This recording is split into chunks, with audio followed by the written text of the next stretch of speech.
Salam sejahtera Malaysia, denyut nadi suara rakyat bergema di channel ini. Jangan lupa tekan butang subscribe, like dan share. Malaysia kita punya, cintai Malaysiaku, kita jaga kita.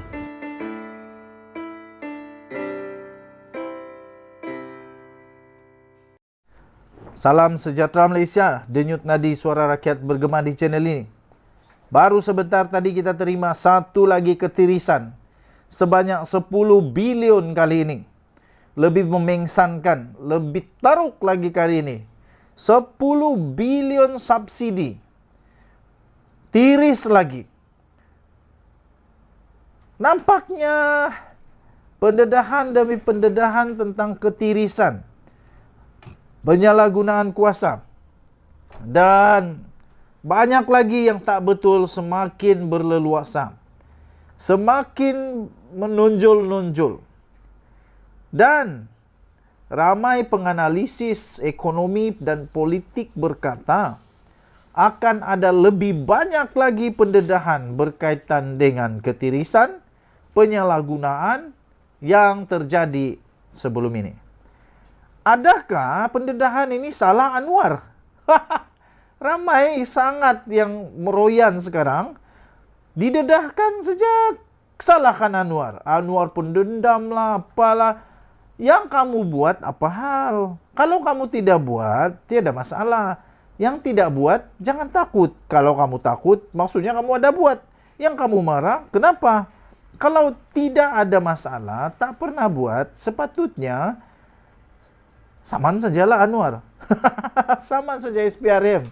Saman pihak berkuasa yang mendedahkan perkara yang tak ada itu.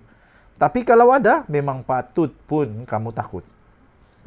Terbaru ini tuan-tuan, ketirisan 10 bilion ringgit Malaysia. Subsidi diesel. KPDN sedia bekerjasama siasatan SPRM dan PDRM. Kita nantikan siapakah jerung pada ketika ini. Pada kes kali ini. Kementerian Perdagangan Dalam Negeri dan Kos Sara Hidup atau KPDN disahkan bersedia untuk bekerjasama dengan Suruhanjaya Pencegahan Rasuah Malaysia SPRM atau Polis Diraja Malaysia PDRM bagi menjalankan siasatan sewajarnya berhubung isu ketirisan subsidi diesel hampir 10 bilion ringgit Malaysia. Menterinya iaitu Datuk Seri Salahuddin Ayub berkata, tindakan itu perlu dibuat sekiranya siasatan dalaman dijalankan pihaknya mendapati terdapat kesalahan yang bertentangan dengan undang-undang telah berlaku sebelum ini. Katanya, biasanya kementerian akan melakukan siasatan dalaman terlebih dahulu. Kerana kita ada unit yang membuat audit dan siasatan. Katanya, namun siasatan sekiranya isu itu serius dan kita temui memang ada pelanggaran undang-undang, kita sah tidak akan keberatan untuk menyerahkan kes itu kepada polis atau SPRM katanya. Tambahnya lagi, kita akan bekerjasama bagi memastikan ketirisan dapat diminimumkan. Kerana kita tidak mahu dalam pembentangan bajet akan datang atau dalam mana-mana laporan, ketirisan subsidi diesel ini masih lagi menjadi isu.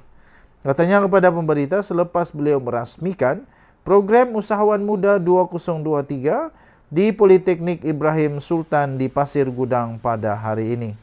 Beliau berkata, KPDN akan bekerjasama dengan agensi lain dan kementerian lain termasuk Kementerian Pertanian dan Keterjaminan Makanan serta Lembaga Kemajuan Ikan Malaysia LKIM yang berperanan menyalur dan mengawal subsidi diesel kepada nelayan. Semalam, Salahuddin dilaporkan berkata KPDN telah menubuhkan pasukan bertindak khas yang diketuai oleh Ketua Setiausahanya sendiri iaitu Datuk Azman Muhammad Yusof bagi menangani isu ketirisan subsidi diesel itu. Pada Jumaat yang lepas, Perdana Menteri Datuk Seri Anwar Ibrahim ketika membentangkan Belanjawan 2023 memaklumkan wujud ketirisan dalam subsidi diesel dengan anggaran hampir 10 bilion ringgit Malaysia. Nilai subsidi diesel dipercayai diseleweng pada tahun lepas. tahun lepas siapa kerajaan pada ketika itu, siapa Perdana Menteri, siapa berkuasa pada ketika itu. Sila jawab. Mengulas inisiatif Rahma pula, Salahuddin yang juga ahli Parlimen Pulai memaklumkan pelaksanaan program yang dijayakan KPDN itu tidak melibatkan sebarang dana awam. Sebaliknya, atas sokongan rakyat daripada pelbagai lapisan masyarakat yang mahu menangani kos sara hidup secara kolektif. Denyut nadi suara rakyat bergema di channel ini. Jangan lupa tekan butang subscribe, like dan share. Kita jumpa lagi. Bye-bye. Salam sejahtera Malaysia. Denyut nadi suara rakyat bergema di channel ini. Tuan-tuan dan puan-puan yang dihormati sekalian, akhirnya terjawab segala teka-teki yang bermain-main di segenap penjuru pada kali ini. Penjuru atas, penjuru bawah, penjuru tepi, siring atas, kanan, bawah. Banyak penjuru. Tapi yang pasti kita sudah tahu jawapan kepada soalan yang selalu ditanya kepada saya, dan kali ini tepat ramalan saya. Tepat ramalan saya, tuan-tuan dan puan-puan, bahawa beliau membuat keputusan seperti itu. Datuk Seri Ismail Sabri Yaakob mensahkan tidak mempertahankan jawatan Naib Presiden UMNO. Pertama sekali, pada hemat saya ada sebab mengapa beliau tidak mempertahankan jawatan sebagai Naib Presiden. Secara kebetulan sahaja. Mungkin iya, mungkin tidak, tetapi hanya secara kebetulan.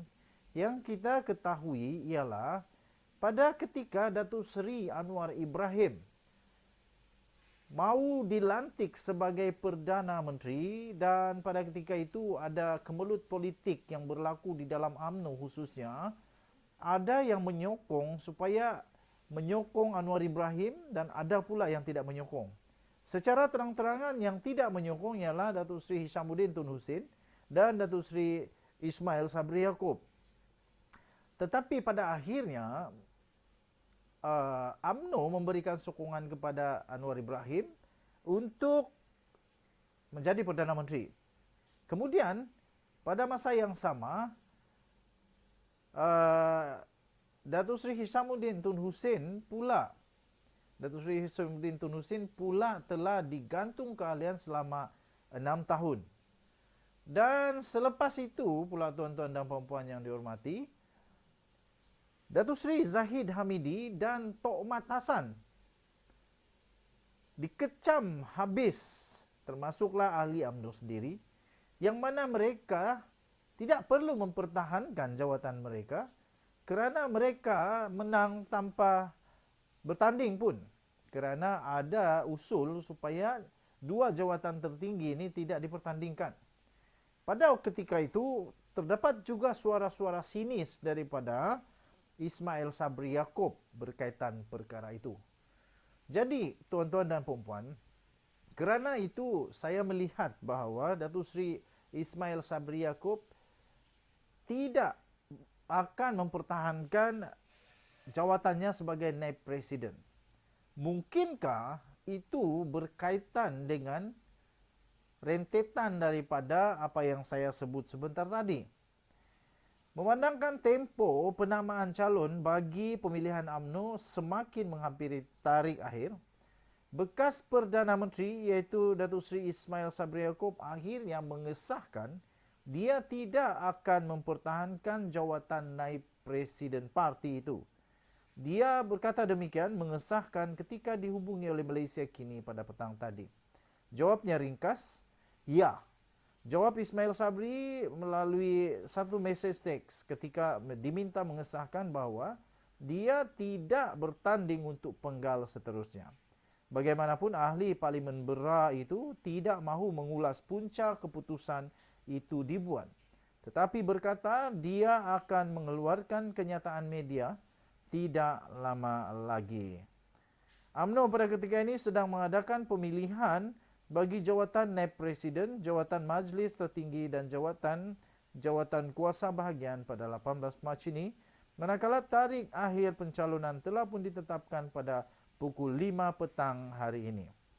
Parti itu mempunyai 3 jawatan Naib Presiden. Setakat ini 8 pemimpin parti telah pun menyerahkan borang pencalonan mereka untuk bertanding termasuk dua penyandangnya pada ketika ini, Khalid Nordin dan Mazhir Khalid. Denyut nadi suara rakyat bergema di channel ini. Pada pendapat anda, adakah dengan penarikan diri dan tidak bertanding daripada Datuk Seri Ismail Sabri Yaakob ini, bekas Perdana Menteri ini, akan membuka ruang untuk UMNO menjadi lebih sihat ataupun tiba-tiba nampaknya tiada lagi kesihatan? Setiap orang ada persepsi masing-masing. Apa pendapat anda? Anda boleh tinggalkan di ruang komen. Denyut nadi suara rakyat bergema di channel ini. Bye-bye.